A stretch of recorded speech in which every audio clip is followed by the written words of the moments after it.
This is an NBC News special report. Here's David Gregory. Good afternoon. We are coming on the air just about noontime here on the East Coast. We're going to hear from the president on the South Lawn of the White House on the deteriorating situation in Iraq and what he is prepared to do about it. Our own chief foreign correspondent Richard Engel is in northern Iraq with the latest on the situation there. And well, the situation Richard is very serious, David.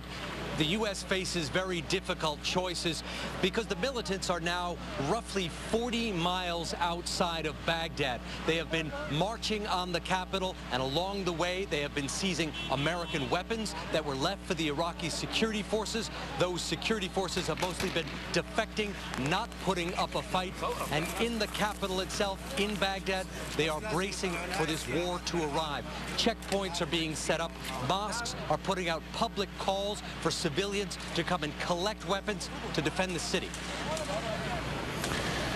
Richard Engel for us in Erbil, northern Iraq, and as we wait for the president at the White House, he is leaving to go speak elsewhere this afternoon. A big concern in Washington, not just in the administration, on Capitol Hill as well, about the future of Baghdad, of U.S. not forces, but U.S. personnel that are operating in Baghdad, and what it means for the future of the country, of course, and the status of this terror group known as ISIS, or the Islamic State of Iraq and Syria. And as we wait for the president, our correspondent at the White House, Peter Alexander, with more on what the president is going to say and not do at this particular point. Peter. Yeah, David, I just hung up with the senior administration official who tells me we should not expect the president to be announcing any specific action in these remarks. It will just be an update on the situation there. That official telling me that the president has not made his mind up yet. And here now the president. I want to take some time to give you a quick update about the situation in Iraq. Yesterday, I convened a meeting with my National Security Council to discuss the situation there, and this morning I received an update from my team. Over the last several days, we've seen significant gains made by ISIL, a terrorist organization that operates in both Iraq and in Syria. In the face of a terrorist offensive, Iraqi security forces have proven unable to defend a number of cities, which has allowed the terrorists to overrun a part of Iraq's territory. And this poses a danger to Iraq and its people, and given the nature of these terrorists, it could pose a threat eventually to American interests as well. Now, this threat is not brand new. Over the last year, we've been steadily ramping up our security assistance to the Iraqi government with increased training, equipping, and intelligence. Now, Iraq needs additional support to break the momentum of extremist groups and bolster the capabilities of Iraqi security forces. We will not be sending U.S. troops back into combat in Iraq, but I have asked my national security team to prepare a range of other options that could help support Iraq security forces, and I'll be reviewing those options in the days ahead. I do want to be clear, though, this is not solely or even primarily a military challenge. Over the past decade, American troops have made extraordinary sacrifices to give Iraqis an opportunity to claim their own future. Unfortunately, Iraqis' leaders have been unable to overcome too often the mistrust and sectarian differences that have long been simmering there. And that's created vulnerabilities within the Iraqi government as well as their security forces. So any action that we may take to provide assistance to Iraqi security forces has to be joined by a serious and sincere effort by Iraq's leaders to set aside sectarian differences, to promote stability, and account for the legitimate interests of all of Iraq's communities, and to continue to build the capacity of an effective security force. We can't do it for them. And in the absence of this type of political effort, short-term military action, including any assistance we might provide, won't succeed. So this should be a wake-up call. Iraq's leaders have to demonstrate a willingness to make hard decisions and compromises on behalf of the Iraqi people in order to bring the country together. In that effort, they will have the support of the United States and our friends and our allies. Now, Iraq's neighbors also have some responsibilities to support this process. Nobody has an interest in seeing terrorists gain a foothold inside of Iraq, and nobody is going to benefit from seeing Iraq descend into chaos. So the United States will do our part, but understand that ultimately it's up to the Iraqis as a sovereign nation to solve their problems. Indeed, across the region, we have redoubled our efforts to help build more capable counterterrorism forces so that groups like ISIL can't establish safe haven. And we'll continue that effort through our support of the moderate opposition in Syria, our support for Iraq and its security forces, and our partnership with other countries across the region. We're also going to pursue intensive diplomacy throughout this period, both inside of Iraq and across the region. Because there's never going to be stability in Iraq or the broader region unless there are political outcomes that allow people to resolve their differences peacefully without resorting to war or relying on the United States military. We'll be monitoring the situation in Iraq very carefully over the next several days. Our top priority will remain being vigilant against any threats to our personnel serving overseas. We will consult closely with Congress as we make determinations about appropriate action, and we'll continue to keep the American people fully informed as we make decisions about the way forward. All right? I'll take a question. The recent U.S. history there, are you reluctant to get involved again in Iraq? I think that we should look at the situation carefully. We have an interest in making sure that a group like ISIL, which is a vicious organization and has been able to take advantage of the chaos in Syria, that they don't get a broader foothold. I think there are dangers of fierce sectarian fighting if, for example, these terrorist organizations try to overrun sacred Shia sites, which could trigger Shia-Sunni conflicts that could be very hard to stamp out.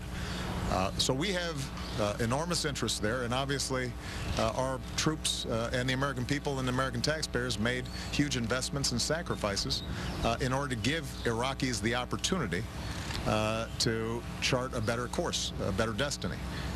But ultimately, they're going to have to seize it. As I said before, we are not going to be able to do it for them.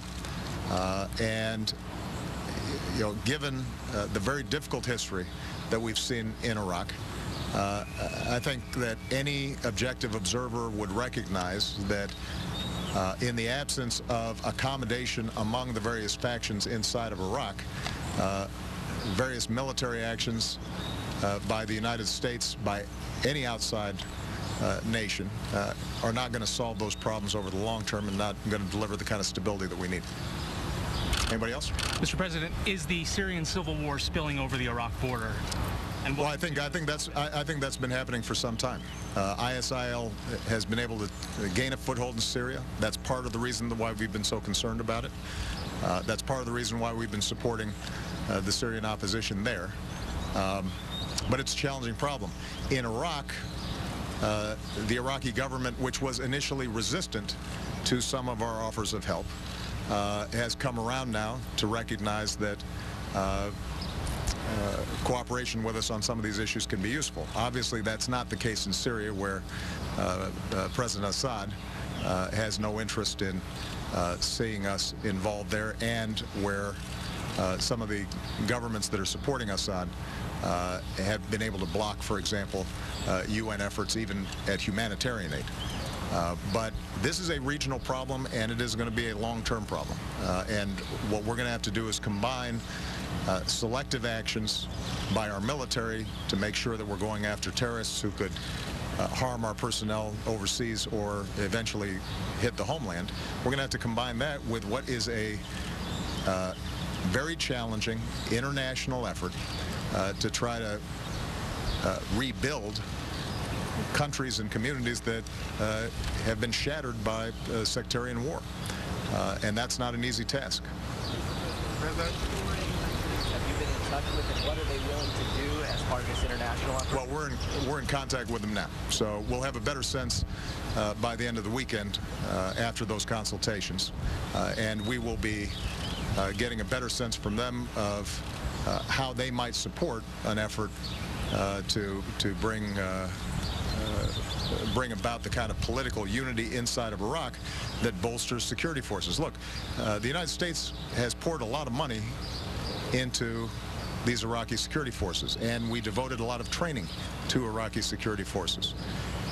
The fact that they are not willing to stand and fight and defend their posts against admittedly hardened terrorists, but not terrorists who are overwhelming in numbers, indicates that there's a problem with morale. There's a problem in terms of commitment, and ultimately that's rooted in the political problems that have plagued the country for a very long time. Last question. Last one. Thank you. Can you talk a little bit about U.S. concern of the disruption, potential disruption of oil supplies?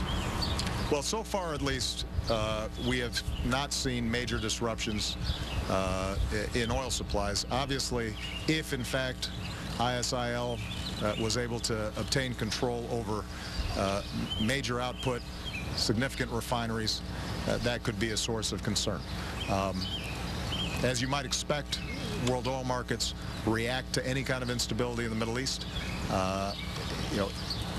One of our goals should be to make sure that in cooperation with other countries in the region, not only are we creating some sort of backstop in terms of what's happening inside of Iraq, but if there do end up being disruptions inside of Iraq, that some of the other producers in the Gulf are able to pick up the slack. So that'll be part of the consultations that will be taking place during the course of this week.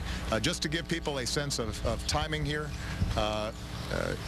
although events on the ground in Iraq have been happening very quickly, our ability to plan, whether it's military action or work with the Iraqi government on some of these political issues, is going to take several days. So people should not anticipate that this is something that is going to happen overnight. We want to make sure that we have good eyes on the situation there. We want to make sure that we've gathered all the intelligence that's necessary so that if, in fact, I do direct and order any actions there, that they're targeted, they're precise, and they're going to have an effect. And as I indicated before, and I want to make sure that everybody understands this message, the United States is not simply going to involve itself in a military action in the absence of a political plan by the Iraqis that gives us some assurance that they're prepared to work together. We're not going to allow ourselves to be dragged back into a situation in which, while we're there, we're keeping a lid on things, and after enormous sacrifices by us, as soon as we're not there, suddenly people end up acting in ways that are not conducive to the long-term stability and prosperity of the country. All right? Thank you very much, everybody. Sergeant Bergdahl, now that he's home. President Obama speaking about the crisis in Iraq. He's on the South Lawn of the White House. Some striking comments here. Criticism of the Iraqi government and its political standing and its political failures. Also making it very clear that the U.S. has significant interests in Iraq, but that the president will not commit U.S. troops to deal with this crisis. He is, however, making it clear that he's going to take the next several days to consider other military options that he said would be targeted, precise, and have an effect. He took pains at the end there to tell reporters and the country that whatever happens is going to take several days so that he gets, quote, good eyes on the situation in Iraq.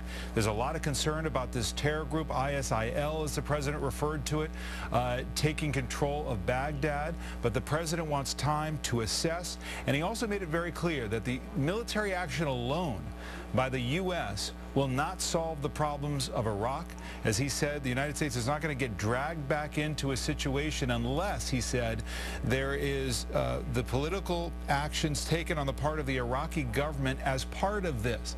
It's quite clear he's frustrated with Nouri al-Maliki, the Shiite prime minister of Iraq, whose own political failures, that inclusion of Sunnis, has in part led to this difficulty.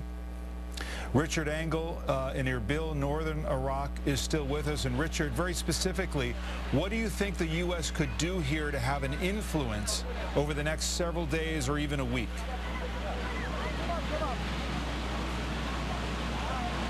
Over the next few days, it would be very difficult. As the president was saying, if military action is going to be taken without U.S. troops on the ground, that means bombing, that means drones, that means directing Iraqi fire.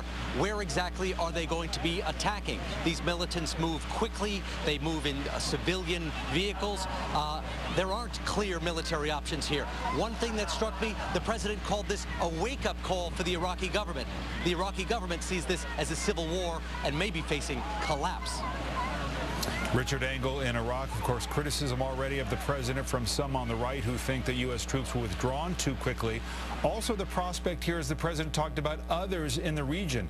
Could Iran actually be helpful here in tamping down this violence and shoring up the Shiite-dominated Iraqi government? More on this throughout the day on MSNBC, on NBC Nightly News with Brian Williams tonight. I'm David Gregory in Washington. Good afternoon. In for a visit. I shouldn't tell the story. Okay.